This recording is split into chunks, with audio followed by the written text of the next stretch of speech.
I'm going to preface the start of this video by clearly laying down what I'm doing with it. The views expressed in this video, the content of it, and the context in which it is being presented is both documentary and in some sections satirical. For those of you unaware, the host, that being me, Animarchy, is pro-Ukraine and an advocate for increased global support against the Russian invasion. I condemn Putin and his henchmen without reservation for their actions, and I hope they meet their end in the most painful way possible. However, I was inspired by the constant posts on my videos and those of my colleagues like Perrin and Hypo, which kept going on and on about how we only use Ukrainian sources, that we are simply propaganda puppets of the Western lamestream media, and that Russia is actually triumphing on all fronts, with the final victory coming any day now, and when the time is right, Putin will reveal his master plan, and the world shall tremble. Now, a normal and sane person would just dismiss this and get on with their day, but I thought, you know what? I decided to embrace the meme. What if it is really all just Western propaganda? What if all the evidence we have is fabricated? What if the Kyiv regime really are a bunch of neo-Nazis about to crumble before the might of the Russian armoured offensive? In fact, I'm reliably informed from my new friends on Telegram that even as we speak, General Steinovic's counteroffensive is preparing to save the Kherson front and drive the Ukrainians into Romania like the NATO dogs they are. And so I wondered, what if I tried to look at things exclusively from the Russian perspective? And thus, the things I report in this video come from English-speaking Russian state media, Russian private media, and pro-Russian Telegram channels. In the cases where historical context is required, or we have third-party accurate sources to fact-check their claims, I will provide that without bias. But other than that, it is nothing but Russia Today, Sputnik, Telegram, and translated Russian state media. What we are discussing today is how Russia views this war, a deconstruction of their propaganda narrative, and a historical discussion about why they view things the way they do. And so, ladies, gentlemen, and that wonderful Technicolor rainbow in between that Putin's regime keeps denying, get ready for Modern Russo-Ukrainian History 101 and a return to everyone's favorite news channel, Russia Yesterday.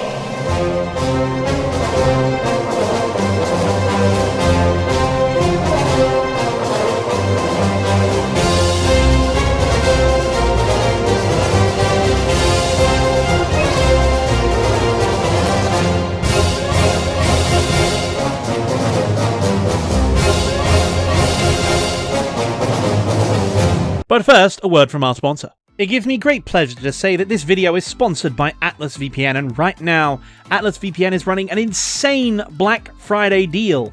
Now you can get Atlas VPN Premium for just $1.70 per month, plus 6 months extra with a 30-day money-back guarantee. It's the best Atlas VPN offer of the year, so be quick and get your deal by clicking the link in the video description below, and the pinned comment. But, suppose you need more convincing.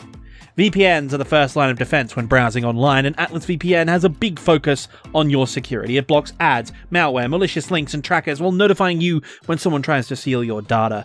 It keeps your Google searches private and untracked, ensuring you surf the net safely. And with just one subscription, you can protect all of your devices. Combine that with today's special offer and you simply have the best VPN deal on the market right now, and those savings don't stop there. By changing server locations and hunting around, Atlas gives you the opportunity to get the best deals from all over the world. Plus, this location-changing feature lets you access geo-locked content on all your favorite services like Netflix. And trust me, as an Australian and an anime fan, this right here is the biggest factor for me.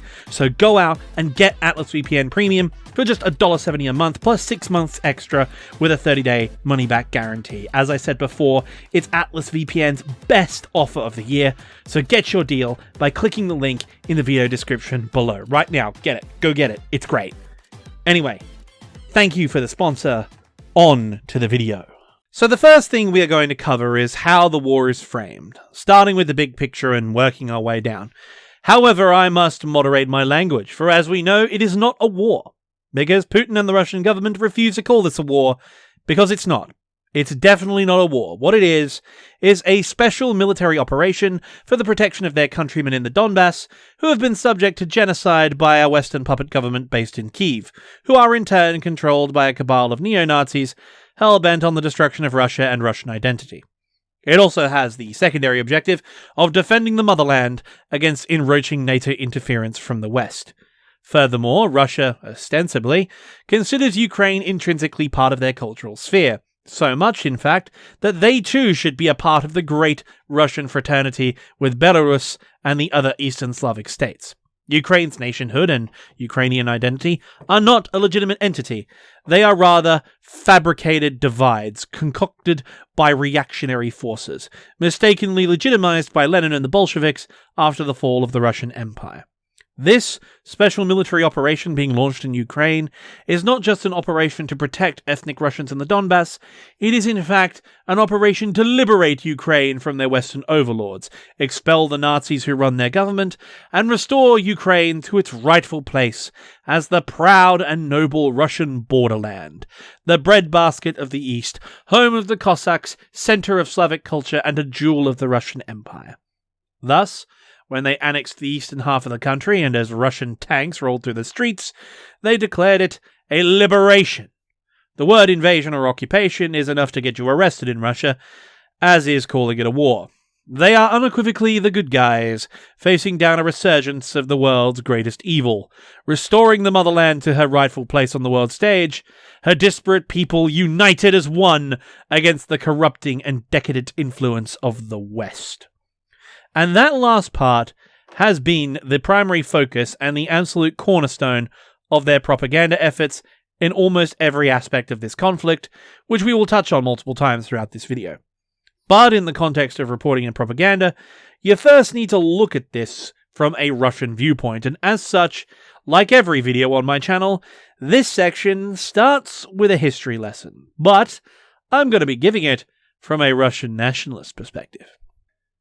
In 1991, the collapse of the Soviet Union had thrown Eastern Europe into absolute turmoil. The institutions which everyone had relied on failed en masse. Healthcare, education, food security. While things in the Soviet Union had been far from good since the stagnation of the Brezhnev years, they had at least been stable. And with the new reforms, things seemed to be looking up. But Gorbachev turned out to be an incompetent idiot and a traitor to the motherland who killed our great country. The damage inflicted by the horrifically bureaucratic Soviet system, combined with immense economic pressure and accelerated globalization, was far too great, and so the facade cracked, and with that crack, the floodgates opened. In its place stepped Yeltsin and his corrupt government alongside the policy of shock therapy. The introduction of capitalism was really an inevitability given the global situation. However, in Russia's case, along with all of Eastern Europe, it was unleashed wholesale without oversight and obliterated the entire economy. All of the massive, publicly owned corporations that formed the backbone of the Soviet economy were privatized and sold off. But were they publicly traded? Were they deconsolidated into small businesses and among the different Russian people and other small interests across the Soviet Union? No. No, of course not. Western corporations got first dibs and carved up the spoils. Hell, in 1989, when the Soviet government was trying its hardest to keep it together as their economy collapsed, Pepsi, of all people, Pepsi Cola, cornered the cola market in Eastern Europe by investing in local production while selling their franchise, and in exchange, they got a fucking navy. It was open season, and across the Soviet bloc, the corporate world moved in. Unemployment skyrocketed, as did poverty, combined with apocalyptic levels of inflation. Without regulation and price controls, the market imploded, with commodity prices spiraling out of control. And the worst part was, when it finally came to the trickle-down phase, the moment when capitalism was supposed to work, who got the remaining national industries, all the stuff left over? Who got all of that? You know, natural resources, communication, the media, the military. All of these are too nationally important to allow foreign purchase. But they still need to be privatized to fit into the new system in accordance with regulations. So who buys them? Simple. The people who can. Old party bosses and well-connected bureaucrats who, of course, became the oligarchs, including one Vladimir Putin, who leveraged his KGB connections to enter politics, which in turn allowed him to enter business. Meanwhile, his earlier predecessor Gorbachev was making ads for Pizza Hut. A former head of state paid to advertise. That was the level of corporate domination in Russia during the 1990s. At the same time, without their jobs and left hanging in the breeze, Putin's former employers and colleagues began contracting their services out on the free market. And given the poverty, depression, and desperation in Eastern Europe, crime was an omnipresent fact of life. Thus, the collapse of the KGB birthed something far more terrifying: organized crime, otherwise known as the Russian Mafia or the Russian mob. And things just got worse. The Chechen Wars broke out. The open borders caused a brain drain. Oligarchs and the mafia expanded their power, and because of these latter events, along with the crisis in Yugoslavia later on, which came very close to NATO and Russian troops shooting at each other, the hopes for normalized relations and reconciliation were shattered. It was then Russia needed a savior, a strong man, a man to lead them out of the darkness and back into the glory days of Sputnik and the mighty Red Army. Guess who? But what's important about that narrative is you're now seeing things from the Russian perspective. Here we are, a great superpower. We had jobs, we had security, we had healthcare and education. And then all of a sudden, Gorbachev shakes hands with Reagan, McDonald's and Pepsi open for business, then our country disintegrates. And while in our darkest moment, all these Western companies rob us of our heritage, rob us of our jobs, destroy our way of life. They bring about the oligarchs and the mafia as a result. And just when we think it can't get any worse, when we try to do something about our country's terrible problems by taking down those evil Chechen terrorists, NATO deploys troops to crush our former allies in the Balkans and the Middle East, all while our former partners in Eastern Europe ask to join them. Don't they appreciate everything we Russians did for them? We saved them from the mustache man with our own mustache man. We rebuilt their countries, and now they join the enemy? It all starts to make sense now, doesn't it? And Putin has encouraged this narrative. He is the savior who brought Russia out of this catastrophe. And that all of that suffering, all of that trauma of the 1990s is not the failing of the Soviet state. It's not the ruthless exploitation of their satellite nations that drove them to join NATO. No. It was the West. The evil West and NATO are to blame. They are the ones that caused this misery, not me and my KGB friends rounding up all your family members. But it won't be like this for long. We will bring our old comrades back into the fold. Belarus, Ukraine, the Baltics. We'll bring them all back. We'll rebuild the military. We'll defeat those Western bastards ruining our country. And we will make Russia great again. Tell me if you've heard that line before. And the 21st century has done nothing but strengthen that way of thinking as it went on. America went playing world police, flaunting their military power. The global financial crisis caused by the collapse of greedy American bankers ruining our lives. NATO's posturing and military expansion towards our borders into the Baltic states. And the very aggressive and unwarranted response to the legitimate and completely justified deployment of troops to resolve the 2008 South Ossetia question in Georgia, which was unjustly condemned by the West as imperialism. The cheek. Can you imagine? After Iraq and everything, they call us out on that? And now, after the CIA-backed coup in Ukraine, the Russian people of the Donbass finally stood up for themselves, only to be shelled, bombed, and terrorized by far-right extremists and neo-Nazis like the Azov Battalion. The special military operation is fighting back against NATO and the West, and it's fighting back against the old enemy, the fascist invader. But all that nationalist rhetoric aside, the NATO angle is really what matters in a material sense. NATO expansion into the Ukraine, the heartland of traditional Russia, not only poses an unacceptable threat to our national security, compromising the Black Sea Fleet in our native soil of Sevastopol, Crimea, while putting American tanks a day's drive from Moscow, it is an affront to our history, our pride. We cannot, under any circumstances, allow this. The Russian bear must roar. And so here it is. Russia's worldview.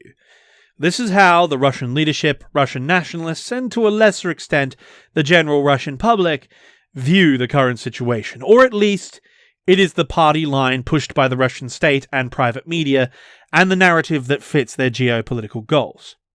But what are those geopolitical goals? Well, namely, it's the seizure of the large economic potential of Ukraine, both in population and natural resources. It has a large share of natural gas and potential oil reserves in its territorial waters, while being Europe's largest agricultural centre, especially for grains. And any pipelines or export routes required to profit from those resources, as well as their own commodities from Russia itself, has to go through Ukraine to reach the European market. It also provides a vital territorial buffer between the Russian interior and NATO along the Central European plain. The Baltics and northern Scandinavia are heavily wooded, sparsely populated, and full of rivers and swamps. It would be a pain in the arse to conduct military operations there. Ukraine, by contrast, is big and flat, and has a considerable number of major cities, road networks, and rail hubs. Should Ukraine join NATO, or at least become a non-aligned NATO partner like Sweden was before the invasion, the primary invasion route to Russia would be wide open and in the hands of an alliance formed specifically to fight them. In terms of geopolitics and its corresponding place in the Russian collective psyche, I need to stress just how important that part of the equation is. Pathological fear of invasion. Russia is one of, if not the, most invaded lands in human history. Greeks, Romans, Scythians, Persians, Goths, Vikings, the Byzantines, the Teutonic Orders, the Mongols, Turks, all of them with allies, armies, affiliates, and raiding bands along for the ride. Right into the beginnings of the modern era. Sweden, Poland, Lithuania, massive uprisings from minorities such as the Cossacks and the Tatars, the Ottoman Empire, the French under Napoleon, the Crimean Wars against half of Europe, and then finally the 20th century, which was, and will most likely continue to be unless we push the big red button, the most horrific episode in Russian history. Invaded 3 times, 4 if you count the incursions by Imperial Japan across the Russo-Japanese War and the Battle of Kharkhin Gol. First in World War I by Germany and Austria-Hungary, resulting in horrific loss of life due to mismanagement by the Tsarist government and Germany's military superiority. This ultimately led to the monarchy to be overthrown in 1917, and the Russian Civil War broke out between the communists and the monarchists. But after World War I ended in 1918, the Allied powers teamed up with their former enemies, and Europe collectively dispatched expeditionary forces to fight the communists. This alliance included the United States. So yes, Russia has been invaded by the US before. And finally, but most importantly, the Axis invasions of the Soviet Union on June 22, 1941, by Germany, Italy, Spain, Romania, Bulgaria, Hungary, Slovakia, and Finland, with heavy economic support from neutral Turkey and Sweden, which resulted in the deaths of 26 million Soviet citizens, while destroying everything west of Moscow and the Volga River. The trauma of this event, which is still in living memory today, followed by the formation of the Iron Curtain and the Cold War, combined with this bloody history of being invaded by pretty much every single major country in Europe and Asia, as well as the United States, has created a siege mentality in Russia that has existed and been exacerbated throughout its entire history. As such, geopolitically, above all, Russia has one overarching objective: expanding its power and influence as far away from the Russian homeland as possible to simultaneously improve their usually terrible economic situation while keeping potential invaders from getting anywhere near the Russian interior. And to that end, since the formation of what we recognize as modern Russia, later the Soviet Union and the Russian Federation, they have spent most of their time invading and occupying the various steppe nations in northern Asia, all of the Caucasus, half the Balkans, the Baltics, and all of Eastern Europe for this very purpose. Whether they occupy it directly, such as the establishment of the empire, achieve it via aggressive diplomacy, such as during the Napoleonic era, or more recently the Molotov-Ribbentrop Pact, where they collaborated with and bankrolled Nazi Germany, pitting them against their former enemies in the Western Allies, all while pushing their border westward into Poland, or via proxies, such as the Warsaw Pact and the CSTO. It all depends on what time period you choose and how semantic you want to be. And until 2014, the linchpin of the Western Barrier, as well as one of their most important military and economic partners, was Ukraine, controlled by a pro-Russian government with an interconnected post-Soviet Russo-Ukrainian oligarchy. Okay, now our timeline is back in the present. Ukraine has been taken over by a pro-EU, pro-Western force in an American-backed color revolution and coup d'etat, so we secure our key naval bases in Sevastopol by annexing Crimea. Losing this would pose an unacceptable threat to our national security. While carrying this out, we distract Ukraine and the global community by sponsoring a counter-revolutionary guerrilla war in areas that are closely tied to Russia culturally and economically, namely Donetsk and Luhansk. Maybe we'll even have a throwback to the good old days and shoot down an Asian airliner. This keeps our options open and our foot in the door while also being straight out of our playbook for plausible deniability and ease of propaganda justification later down the line. They are our border regions. They want to be Russian. They are ethnic Russians. Shouldn't all Russians be united under one banner? It's only just, it's only fair. We should have one people, one nation, and one leader. Hang on a minute. That sounds familiar. Where have I heard that one before? Oh.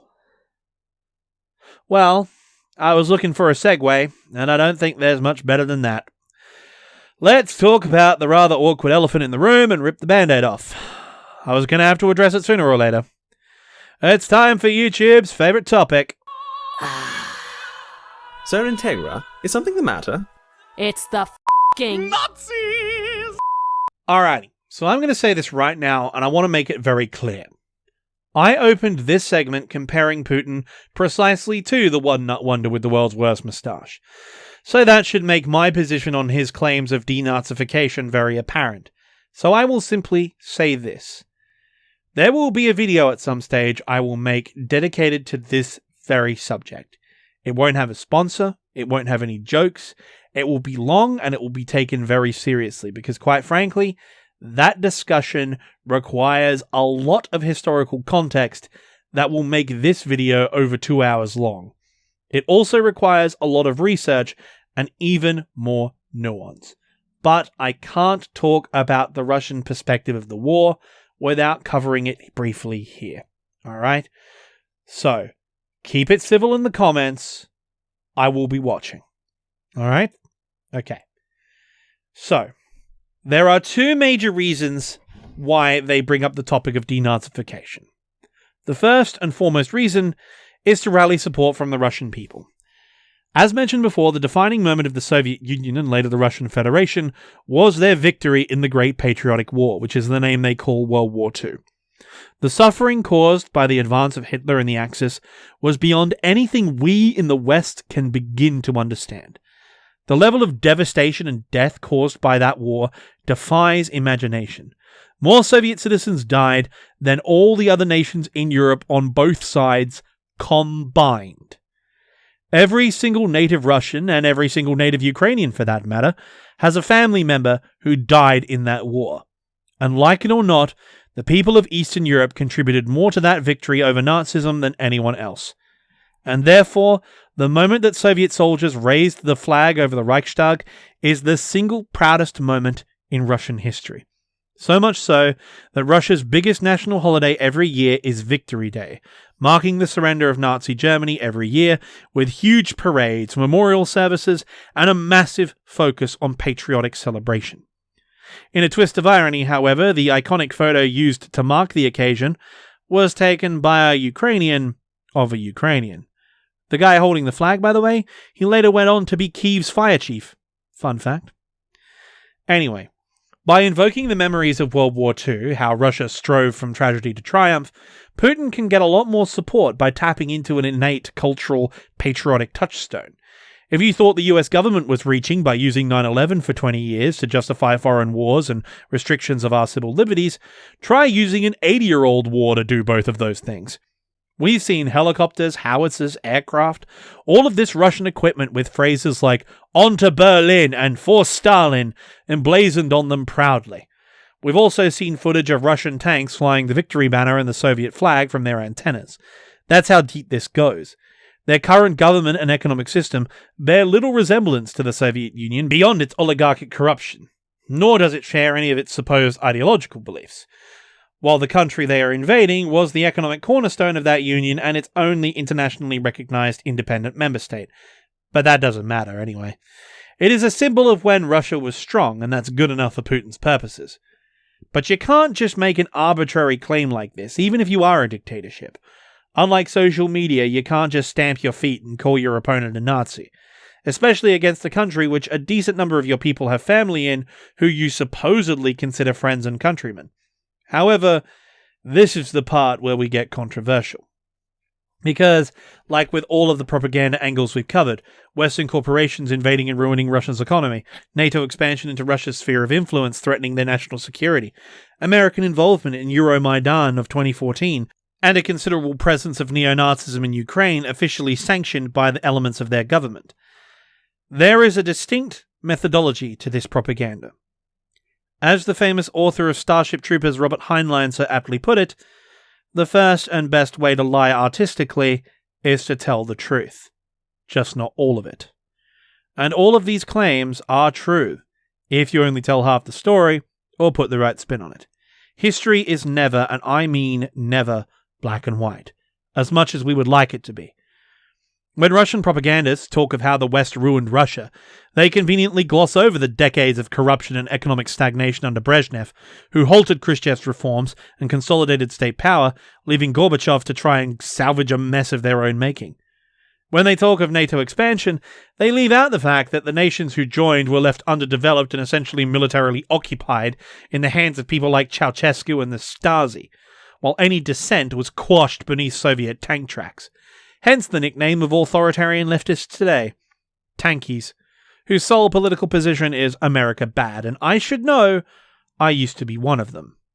And even then, the nations further east only joined after the Russian invasions of Chechnya and their hostile standoff with NATO in Yugoslavia, as it became obvious that Russia had no intention of observing post-Soviet borders.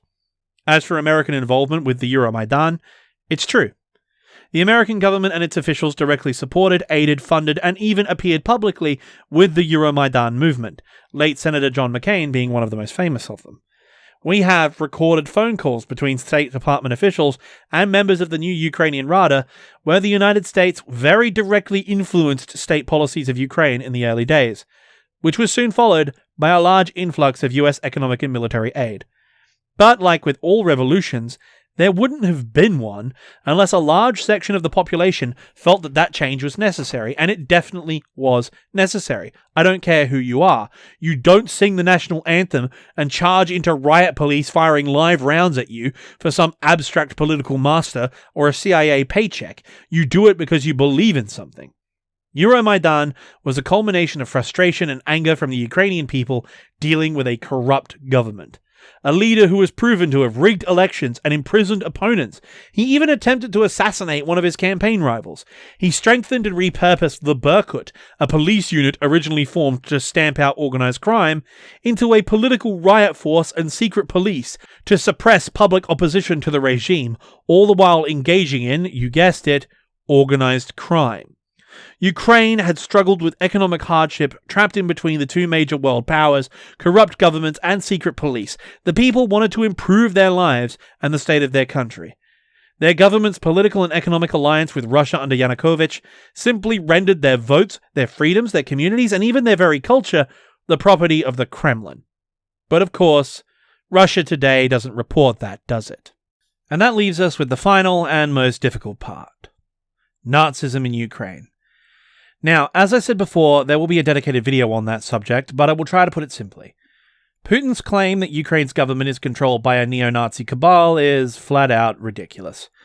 Extreme right-wing parties like Svoboda and Right Sector got a combined 2% of the vote in the last election Ukraine held, which resulted in Zelensky's Servant of the People, along with other liberal and social democratic parties, taking the majority of the votes, thereby replacing most of the official government positions with liberals and moderates. There is also the little matter that Zelensky, the president, is Jewish, with Ukraine registering some of the lowest levels of anti-Semitism in Eastern Europe, far lower than Russia, in fact. I recommend checking out Kraut's latest video on that topic, as well as his discussion on Russia's political ideology in the modern era. But the fact remains that Ukraine has started to go down the road of Western liberal democracy, and its population are strongly in favour of that change. The unfortunate fact is, however, that that was not always the case. And while Russia is largely the root cause for the rise of far-right extremism in Ukraine both historically and presently, it does not absolve those Ukrainians who believe in those ideologies of their actions. The short version is this. Due to the Soviet Union crushing the Ukrainian People's Republic and their subsequent cultural genocide of the Ukrainian people via language suppression and the Holodomor, a famine weaponized by the Soviet state to kill millions of Ukrainians, along with their fellow Soviet satellite states in the Russian steppes and the Caucasus. Due to these factors, the Organization of Ukrainian Nationalists under Stepan Bandera chose to collaborate with the Nazis during the Second World War, participating directly in the Holocaust and forming their own SS division, the 14th Waffen-SS Panzergrenadier Galicia. They committed numerous crimes against humanity and between them are responsible for the deaths of approximately 250,000 innocent people during the war. Despite all this, I want to stress that 90% of the Ukrainian people during the war, recognizing the Nazi threat for what it was, joined the Red Army and served valiantly in defense of their homeland. And their ranks included some of the most accomplished soldiers in the Allied armies, including one of the greatest snipers of all time and the deadliest woman to ever live, Lyudmila Pavlichenko, as well as the highest-scoring Allied fighter pilot of World War II, Ivan Kozhedub. But, due to the fact that they served in the Red Army, they are intrinsically associated with the Soviet Union, which in turn brings up images of Russian occupation, and as such, they are not positively viewed by nationalist movements in Ukraine. As a result, ultranationalists such as the infamous Azov Regiment, as well as other movements like the aforementioned Right Sector and Svoboda, trace their lineage to the Organization of Ukrainian Nationalists, using their symbols and slogans, and as such, they choose to elevate distinctly Ukrainian nationalist heroes who fought for independence. And misguided though it may be, they include Stepan Bandera and the 14th Waffen-SS Galicia, which makes nationalist and conservative movements in Ukraine far more susceptible to falling down the neo-Nazi, neo-fascist pipeline, which is shown up distinctly in the National Guard and elements of the armed forces, and it has proven to be a problem which the armed forces of Ukraine have struggled with since 2014. However, as stated before, these movements have very little mainstream support, and the prominence they had both in the past and now in the present is a direct result of Russian oppression inflaming nationalist reactionary movements. But nevertheless, the right-wing extremists do not cast a favourable light on any of their operations, and that is why Putin has focused so much media attention on it, and why all the mill bloggers and opinion media use the term Ukro-Nazi or simply Nazi, because it's the one area which Putin has a strong historical and cultural case from a Russian perspective, to say that Ukraine is the seat of the Fourth Reich, and that he is fighting the good fight that their grandparents fought 80 years ago, which is of course tied into what I spoke about before about bringing back the focus to World War II and Russia's so-called greatest triumph. For the entirety of the modern Soviet Union's lifespan, Ukrainian independence activists were vilified as neo-Nazis and called Banderites, regardless of their political views. They could be a social democrat, they could even be a communist who supported an independent Ukraine. If they supported a separate Ukraine from the Soviet Union, they were vilified as neo-Nazis in the Soviet Union. And thus, it is simply a continuation of Soviet-era propaganda. Putin's claims about denazification are just that. Propaganda. Pure, hypocritical propaganda, no less. And by his actions and the actions of his Stalinist predecessors, he isn't removing the problem. He is instead using his own Nazis, such as the Wagner private military company, to make it significantly worse. Anyway, that covers how the war is viewed by Russia, their motives, their claims, their justifications, and why. Now, let's go to the fun part. After all that, I think we need a good laugh. Let's talk about how the war is being reported itself. Ура!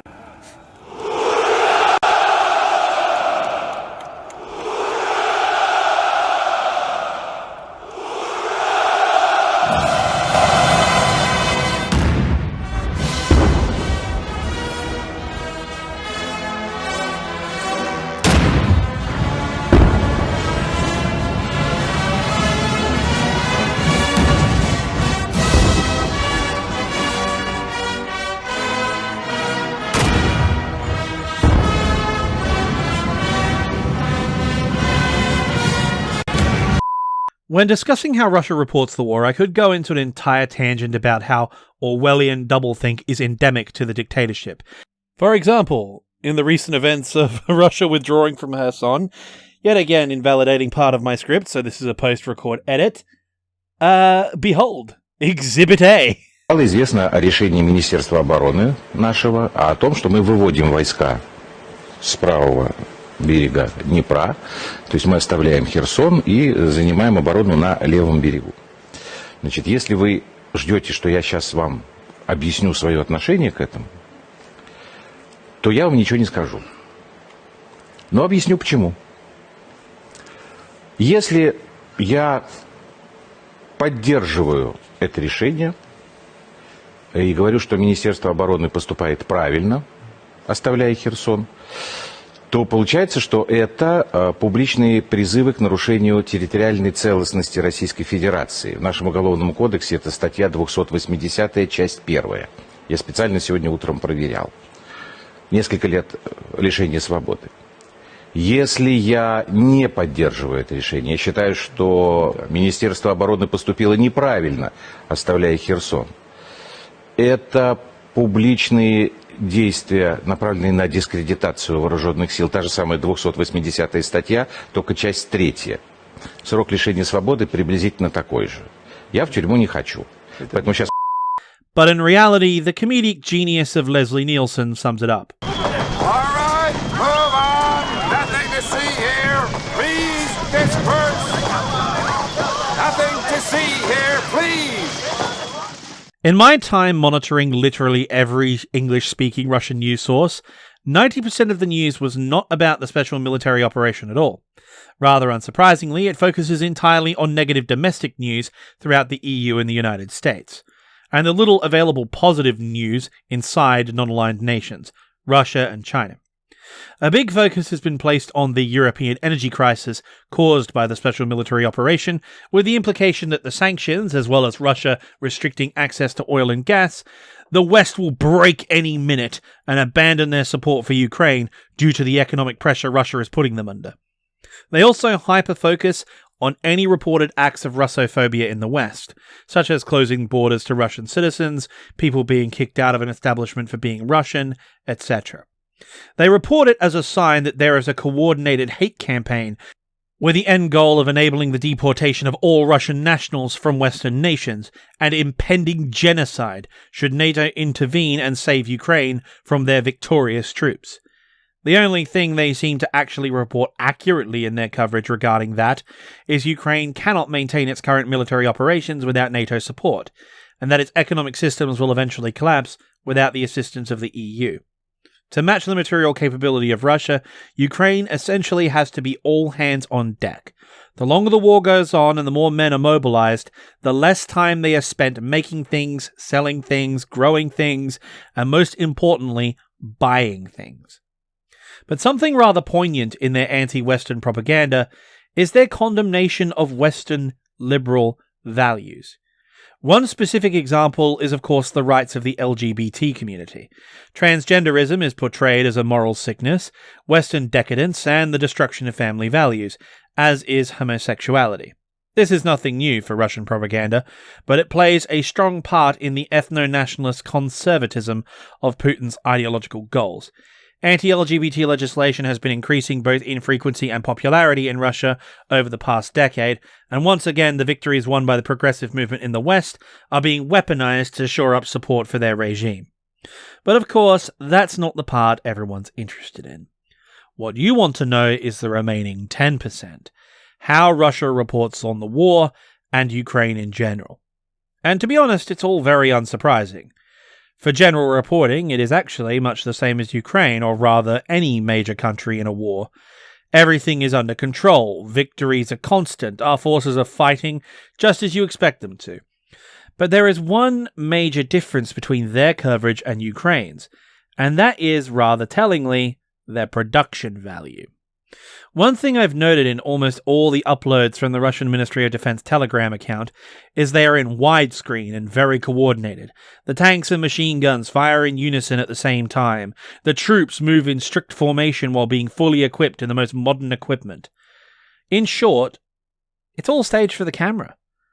The ones that aren't are from mobile cameras like most footage out of this war, and again from the Russian side, it's a PR man attached to an artillery or an air unit. The comparison between this and the Ukrainian footage, which is mostly soldiers themselves filming from their phones or GoPros, really gets across just how manufactured the image of the war in Russia is. From the Russian phone footage that we do get, however, the image is, of course, very, very different. Several videos have surfaced of Russian conscripts being asked to pay for their own equipment, of them cursing out the draft board saying they don't want to fight.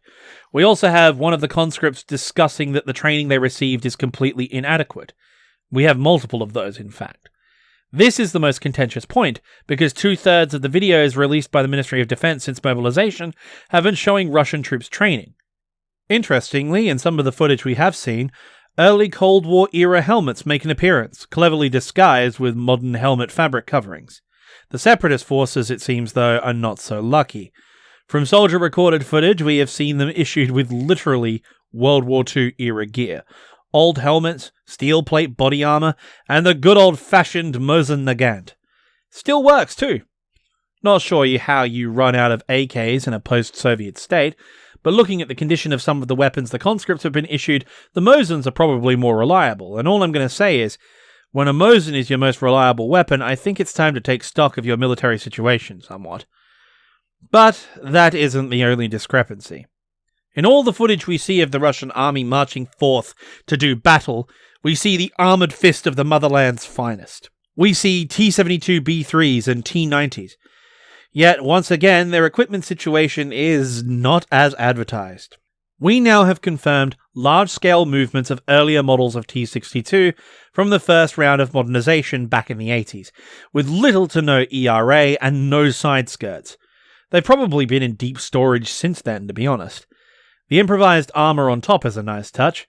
We've seen purpose-built cope cages, but nothing beats good old-fashioned corrugated iron. As an Australian, I have an appreciation for this solution. I come from a place where there is no engineering problem in the world that can't be solved with corrugated iron. Though a shape-charged warhead from a multi-million-dollar missile might be a bit of an ask. And the control of the narrative just goes down to the most minute level. It was only until the Kharkiv counteroffensive that Putin's government was forced to acknowledge that something was wrong, and even then, only after it became impossible to hide. Every time they were forced into a retreat or failed to accomplish the objective, either an entire division of NATO mercenaries showed up to blunt their progress, or they determined that there was a shift in strategic and tactical priorities, which necessitated redeployment of forces to another front. As stated earlier, retreat or withdraw is never said on Russian state media of any sort. Only soldier testimonies and mill bloggers have recognized the situation. As for the ongoing offensive in Kherson, Russian and Ukrainian forces are locked in a conventional war of attrition. It's a traditional Soviet-style battle plan. The Ukrainians, after their lightning counteroffensive, have used the momentum gained to wage war on even terms with the invading Russians. And with new HIMARS, along with much improved air support from the Ukrainian Air Force, thanks to NATO-supplied seed equipment, they have been steadily making progress. But casualties on both sides have been very heavy. When undertaking offensive operations on a wide front against an entrenched enemy, you recognize that losses are going to be high. But the operational concept is a sound one. The Russians are essentially in a Verdun situation. They don't want to fight this battle, but given its location, they can't afford not to. And if they attempt to retreat or reorganize, it will result in the front breaking, and without enough crossings over the Dnieper or support assets to cover that withdrawal, it will simply lead them to getting choked around bridges and subsequently slaughtered by the Ukrainians. As a result, they have to keep funneling men into the meat grinder. But of course, they still hold the city at time of writing, and they are well dug in, with what remains of 1st Guard's tank and most of their Class A formation, such as the VDV, holding the area. What's left of them, anyway. The Russians are inflicting a toll on the attacking units, and this is loudly broadcasted across all Russian media as a sign of inevitable triumph.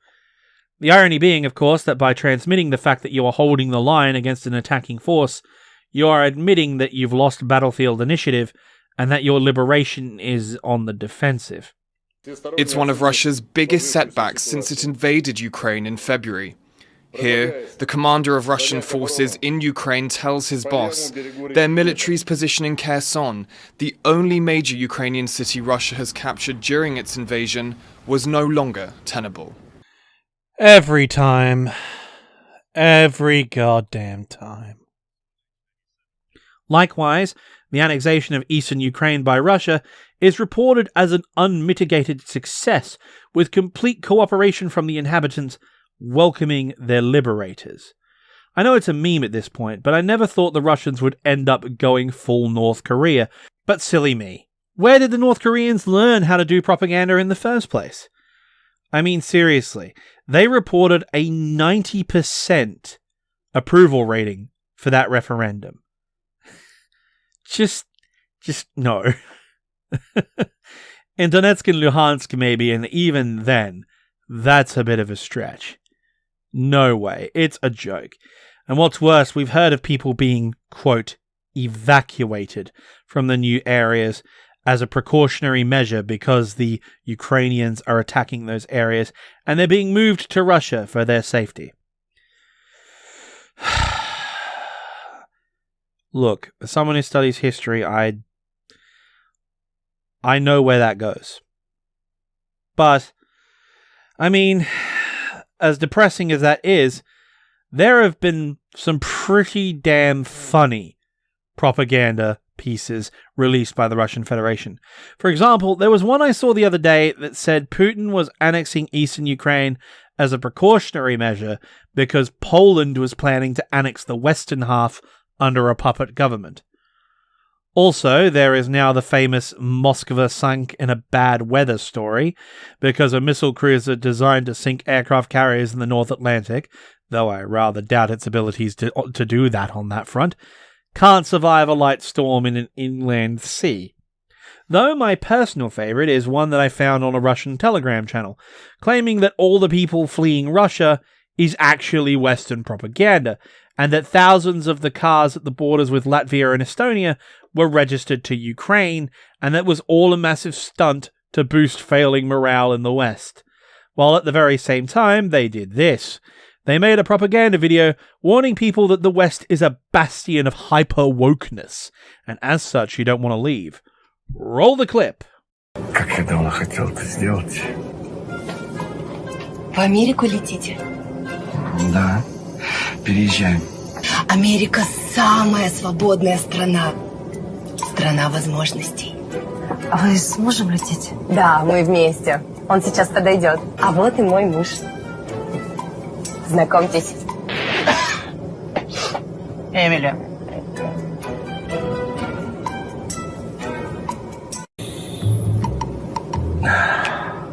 Простите, мистер. Пассажиры позади вас вегетарианцы. Им неприятно, что при них употребляют мясо. Мы же их не заставляем это. Простите, но в США принято придерживаться принципов демократии. Позвольте, я это заберу.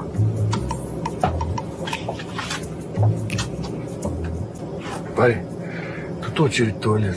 What do you want? В очередь, говорю, встань в туалет. I want to go to the toilet. Простите, мистер, что случилось? Да вот парень без очереди лезет тут. И что? Вы не хотите его пропустить? Я? Конечно, конечно.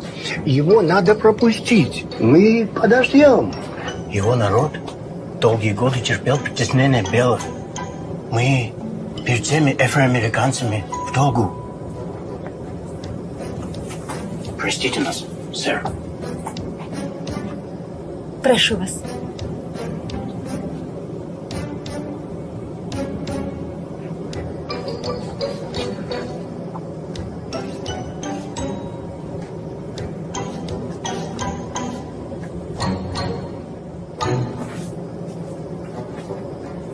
Вы не могли бы пересесть в носовую часть самолета? В смысле, я один? Нет, вы все трое. Зачем? Там сзади пара, а не child-free. Дело в том, что ваш сын попадает в поле их зрения, и это вызывает у них дискомфорт.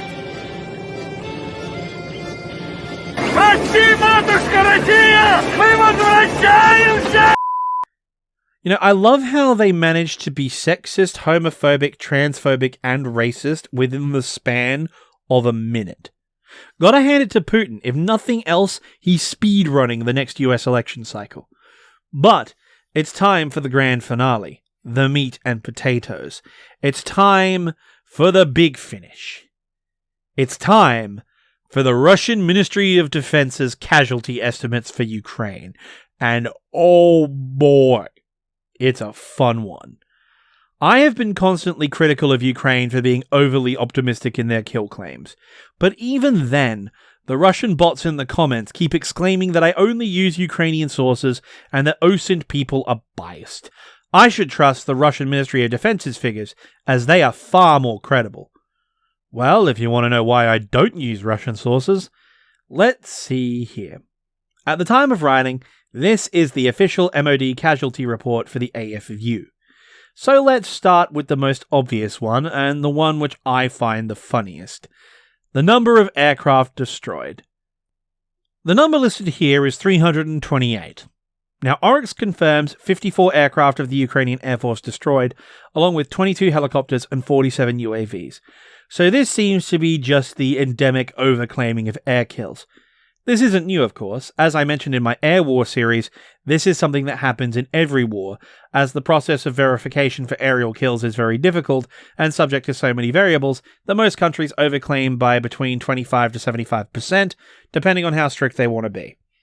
But in this case, the Russians have made one critical error. The Ukrainian Air Force prior to the war, including every single operational aircraft on paper, so that's transports, drones, helicopters, combat aircraft, trainers, Yuri's Cessna that he takes out on the weekend registered to the Officers Club, every single plane amounts to 215 aircraft in total. Now, if we assume, given that we see Ukrainian transports and trainer aircraft flying regular flights across Western Europe, that this 328 or 329 figure is mainly combat aircraft, MiGs, flankers, fencers, and frogfoots. Then the number of potential aircraft in Ukraine's arsenal, even with replacements from NATO, which we know about as well as those restored from deep storage, that would number around 130 to 150. So according to Russia, they have wiped out the Ukrainian Air Force in its entirety at least twice. Or if you just include its combat aviation, 3 times. And, yeah.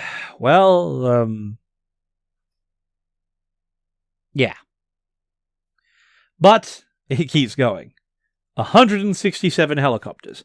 Now, keep in mind, I included the Air Force's helicopters among the aircraft section, but Oryx, as I said before, confirms 22 Ukrainian helicopters destroyed. So, if we have a look at the Ukrainian inventory prior to the war, the total number of helicopters of all types across all branches was 176. So at the moment, Ukraine's entire helicopter force is 9 aircraft. And again, roll clip.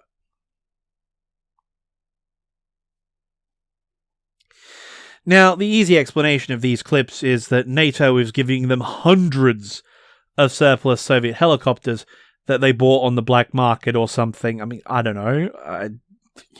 They would have all had to have come out of Russian factories for the most part. So, did they buy them off of the African states? Did they buy them off? I don't know. Where did they got it? I mean, maybe their own generals sold them to the West. But even if they managed that, replacing 160 helicopters is a big ask, even for the United States, let alone those helicopters being Mi-8s and Mi-17s or Mi-24 Hinds. They would have had to have scoured the entirety of the former Warsaw Pact members of NATO to replace half of that. And as for this next number, 2,380 UAVs, Oryx confirms 47. Pre-war stocks numbered around 1,000 at most, and that includes loiter munitions. I have nowhere to verify, but I imagine Jeff Bezos will be sending Putin a thank you note, because for them to reach that number, they have to be including $100 Amazon drones bought by the soldiers themselves in this tally. Though, Ukraine's drones do have the first confirmed UAV air-to-air kill, so I guess everything is quite literally up in the air at this point. Which leads to things designed to deal with that problem. Now, I'm not sure what metric they use for 384 SAM systems, but I'm going to work from the assumption that by that they mean dedicated SAM vehicles and stationary batteries. Oryx confirms 54 systems have been destroyed of all types. But unlike the others here, they aren't being completely ridiculous. Ukraine's total active SAMs pre-invasion numbered around 519. So when you factor in NATO-provided replacements, it's not completely impossible that such damage could have been done while maintaining their intact air defense, because Ukraine's air defense is intact. But this legitimacy completely falls apart on the very next subject. 6,192 tanks and armoured vehicles. Okay. How?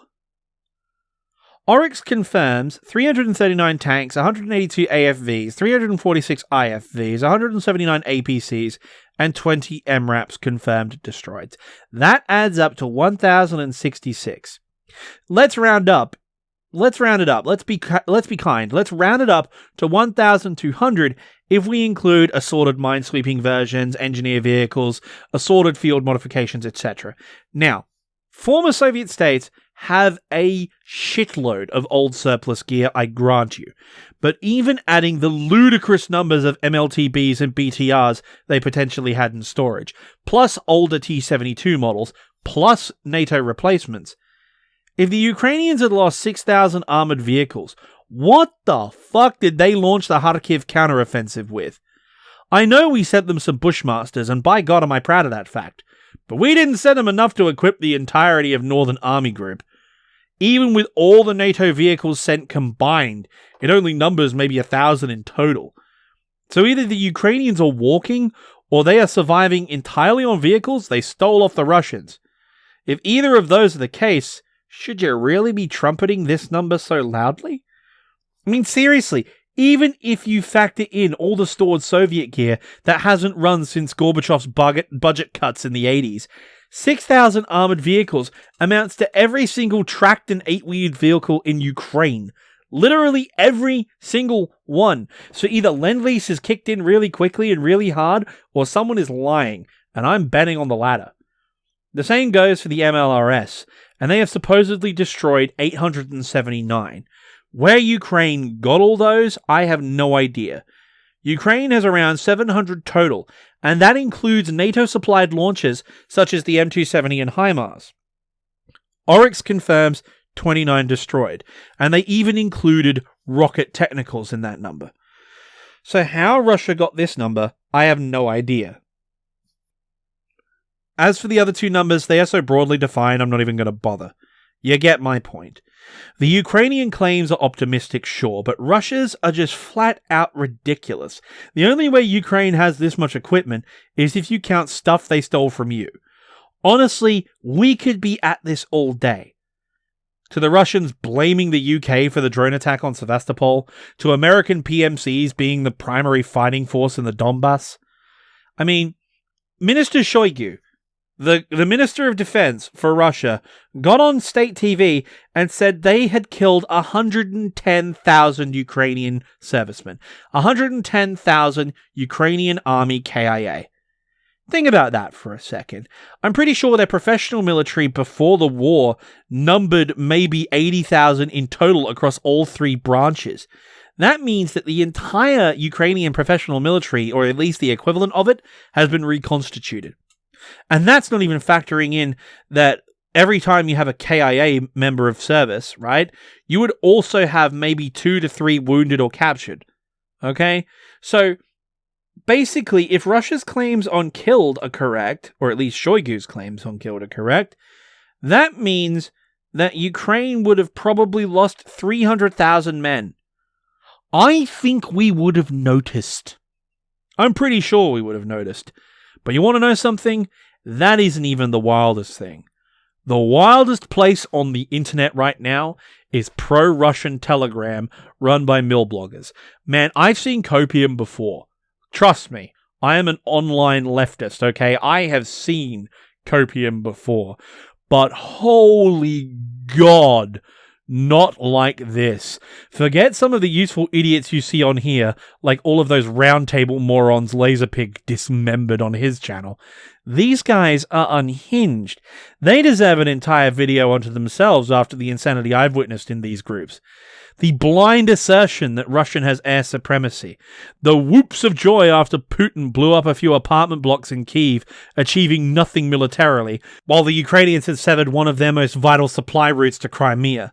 Their absolute unwavering confidence that come the winter, the mighty Russian bear with an army of 1 million men will crush the remaining Ukrainians. I could go on. Like, there are so many things that these mill bloggers post that honestly, I think YouTube will ban me for misinformation for a week if I even post them. Okay? Like, dude, it's insanity. But instead, I will leave you with this.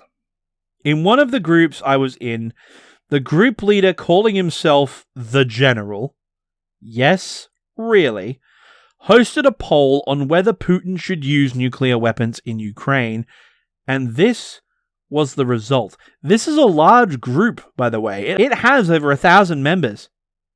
27% of people said yes, and another 23% said it was a potential option. Like,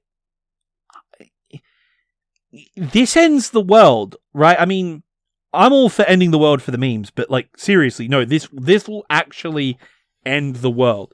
This is the kind of people we're looking at. People who are perfectly happy for Putin to use nuclear weapons. I don't know what's more optimistic. The fact that that won't immediately result in NATO obliterating Russia and everything it exists with, or the fact that their nuclear weapons will work at all. I doubt, given the state of the rest of the Russian armed forces, I doubt half their missiles will even fire. But alas, we have reached the end of the video. Now, normally at this point I would turn you over to a famous historical speech, or perhaps I would turn you over to Zelensky, or the Ukrainian national anthem, but this time we're doing something different. And rather appropriately, it has to do with music. For you see, propaganda is very heavily influenced by music, and there is tons of propaganda music about. In fact, both Russia and Ukraine have pumped out propaganda songs, both nationalist propaganda and disparaging propaganda against their foes.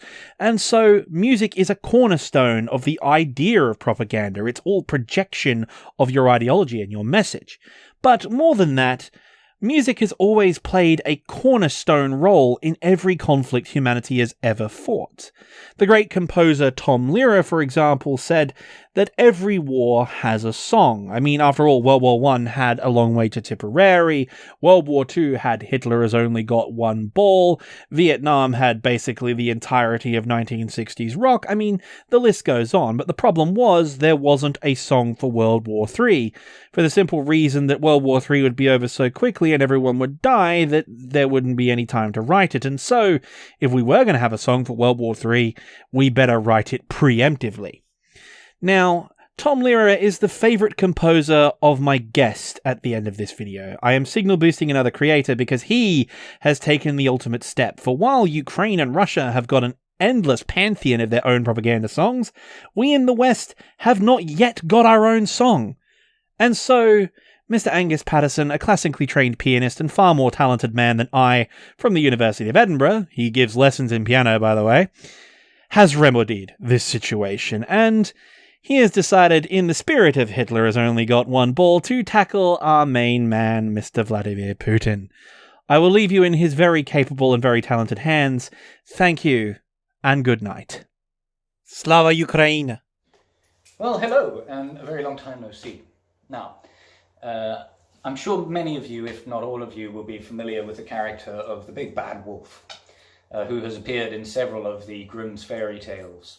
And he's usually portrayed really going after the little guy, you know, if you will, targeting the truly defenseless, like little girls in red coats and their grandmothers and pigs. And, well, one of the good things about these stories is that usually they end with the prey being able to turn the tables on the predator. And don't we all love a story that ends in that way? Now, a grim reality is that such predators have always existed, they exist in the current day, and they probably will always exist. And by the way, I'm not talking about wolves anymore. But for that reason, it got me thinking, you know, as well as in lieu of recent events, that someone should really write a song for the little guy. And that is exactly what I've done. And, well, it's a song for the little guy in more ways than one.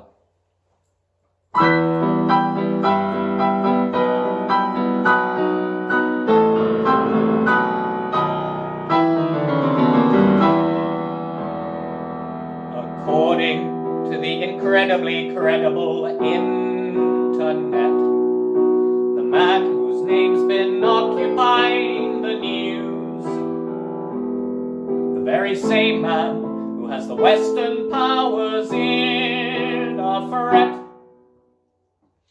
to elevate his ego, needs platform shoes.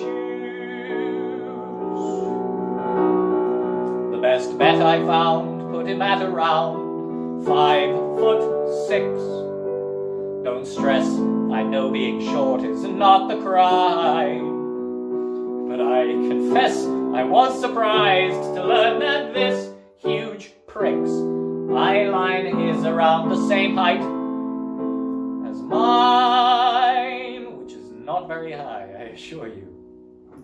Some might say, stop body shaming, who cares how tall he stands? Now to them I say, cry me a river, I'm just as short a man. But it's little blokes like these who give us all a reputation for causing trouble way above the reaches of our station. Who or what am I on about? I hear you exclaim. Is it who we think it is? Is it a bird or a plane? He isn't Voldemort just yet, so I can speak his name. He is the lone wolf who not even his own kind can tame. He's not so big, bad, glad.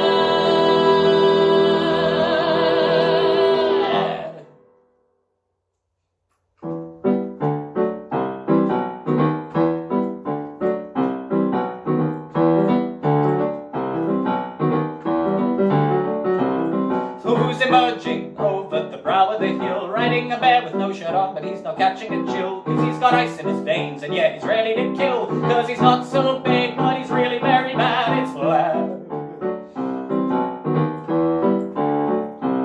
So who's that short-fused, unelected KGB thug? He's a homophobe, but other sons still gave him a tug. I'll have to check for Novichok in my next water jug, cause he's not so big, but he's really very bad, it's Vlad. Bad Vlad thinks of himself as a savior, but really all he's saving on is fabric at the tailors. It seems that Stalin's boots are just too big to fill, cause this time round Ukraine is proving much harder to kill. So who's been taking notes right out of the Fuhrer's book? Who thinks the same excuse the second time around's a good look? Who's got some nerve calling anybody else a crook? Yeah, he's not so big, but he's well and truly bad, it's Vlad. And as he cowers in his fortress while his soldiers are slain, can he hear those Russian people screaming, Slava Ukraine? Or is he deafened by the past rattling around in his brain? The great Soviet reunion, baby, let's do it again.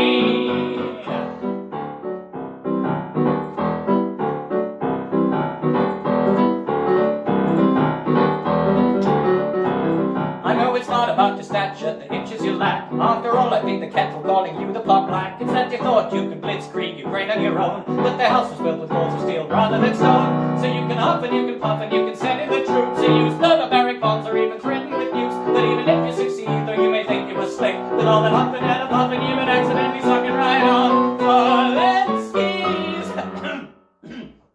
Excuse me, I overchoked.